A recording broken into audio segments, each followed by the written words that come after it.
All right, buckle up, everybody, because today we are going on a journey through time. Time travel. I'm in. I never packed a bag, though. Should we turn back? No need for bags on this trip.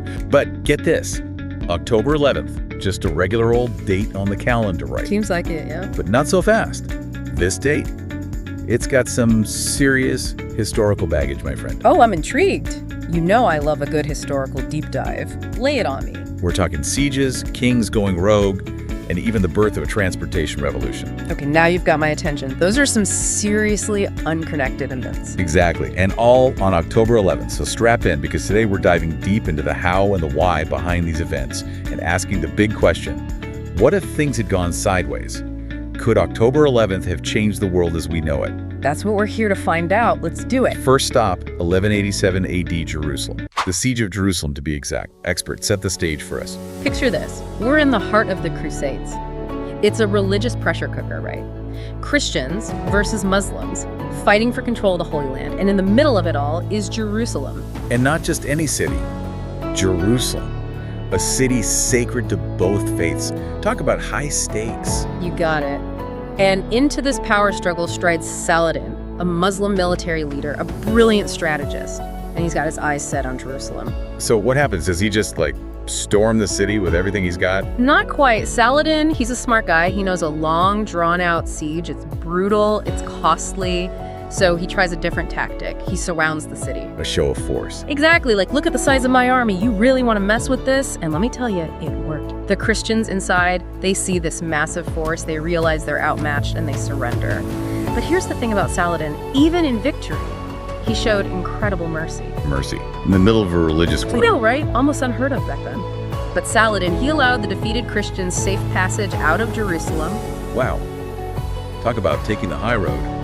But as big a deal as the Siege of Jerusalem was, it wasn't just about the one city, was it? No way. Saladin's victory, it sent shockwaves through Europe. It was a huge symbolic win, proof that Muslim forces were a force to be reckoned with. And it didn't exactly end the Crusades, did it? Nope.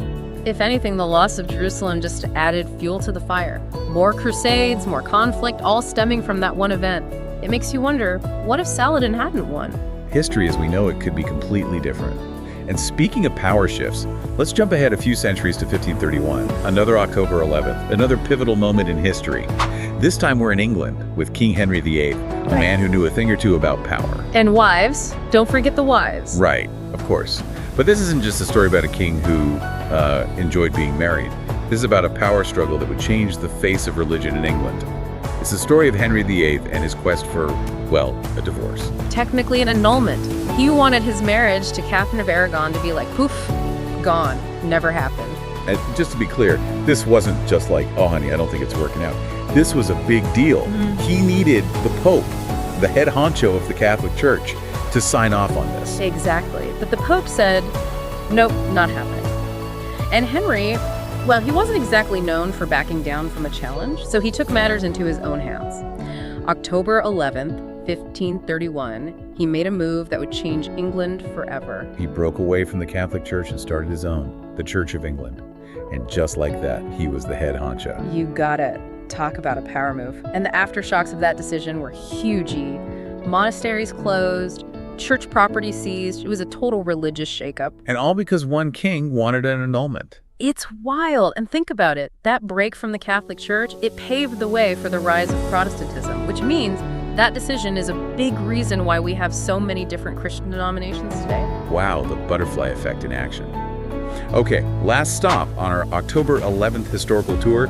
Let's jump to 1825, England once again. But this time, we're talking about a technological revolution, something that would change the world forever. The railroad. Ah, yes. The age of steam. October 11th, 1825, George Stephenson unleashes his masterpiece, the Locomotion No. 1, the first steam locomotive to carry passengers on a public rail line. I bet people lost their minds. This brand new technology, chugging along the tracks, must have felt like watching the future unfold right before their very eyes. Oh, absolutely. Imagine the noise, the smoke, the crowds, the sheer awe. But this was more than just a cool new invention. This was the start of something much, much bigger. It changed everything, didn't it? How we travel, how we trade, even how we built our cities. Exactly. Think about how different our world would be without trains. This one invention on this one day It set the stage for the modern world. 3 different October 11ths, 3 world-changing events, all shaping history in their own way. It makes you wonder, what's going to happen on this October 11th?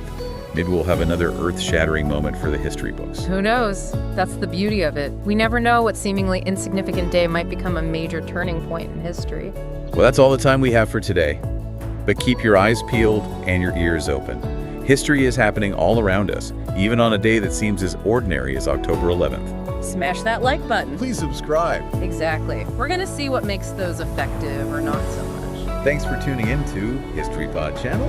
We hope you enjoyed this dive into history. If you did, please like this video and subscribe to our channel for more fascinating stories from the past. Your support helps us bring history to life every day. Stay curious, stay informed, and we'll see you in the next episode. What lesser-known historical figures do you think deserve more attention? Get people talking. Ooh, I see what you mean. It's not just liking and subscribing, but actually engaging with the topic. Exactly. Until next time, stay curious, everyone.